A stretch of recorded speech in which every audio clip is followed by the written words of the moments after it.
Hello guys, അപ്പോൾ കുഞ്ഞ് കളിക്കുകയായിരുന്നു. പിന്നെ അതിനെ ഉറക്കി അത് കഴിഞ്ഞിട്ട് അതിൻ്റെ തുണികളുണ്ടായിരുന്നു. രാവിലെ അത് കഴുകിയിട്ടാലേ ഉച്ചയ്ക്ക് അത് പെട്ടെന്ന് ഉണങ്ങി കിട്ടും ഇപ്പോഴത്തെ വെയിലിനനുസരിച്ച്. അപ്പോൾ അത് കഴിഞ്ഞ് കുറച്ച് പച്ചക്കറി വാങ്ങി അവിയൽ വെച്ച് പെട്ടെന്ന് അരിഞ്ഞെടുക്കുകയായിരുന്നു. അവിയലിനും തയ്യാറാക്കി കിഴങ്ങും വെച്ച് പിന്നെ അതിനുള്ള അരപ്പൊക്കെ തയ്യാറാക്കി വെച്ചിട്ടുണ്ട്. പിന്നെ ബാക്കി ഞാൻ വിറകടുപ്പിലാണ് വെക്കുന്നത്. അപ്പോൾ ബീട്രൂട്ട് അരിഞ്ഞ് വെച്ചിട്ടുണ്ട്.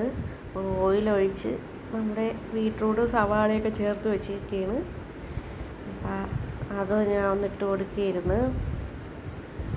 എന്നിട്ട് അത് നന്നായിട്ടൊന്ന് ഉപ്പൊക്കെ ഇട്ട് നന്നായിട്ടൊന്ന് ഇളക്കി കൊടുക്കണം. വെന്ത് വരുമ്പോൾ അതിനുള്ള അരപ്പ് ഞാൻ ഇവിടെ തയ്യാറാക്കി വെച്ചിട്ടുണ്ട്. അതും ഇട്ട് നന്നായിട്ടൊന്ന് ഇളക്കി കൊടുക്കണം. ഇപ്പോൾ എല്ലാം വിറകടുപ്പിൽ വെച്ചാലേ പറ്റുള്ളൂ, ഗ്യാസ് കിട്ടാൻ പാടാണ്. പിന്നെ കുറച്ച് മീനിനുള്ള ഞാൻ പൊടികളൊക്കെ വറുത്ത് കുറച്ച് പൊളിഞ്ചിക്കയൊക്കെ ഇട്ട് കൊടുത്താണ് മീൻ വയ്ക്കുന്നത്. പിന്നെ ചീര ഉണ്ടായിരുന്നു, അത് ഞാൻ ഇത്തിരി ഒന്ന് വാടിയാൽ മതി. അത് ഉപ്പൊക്കെ ഇട്ട് ഞാൻ ഗ്യാസിലാണ് വെച്ചത്.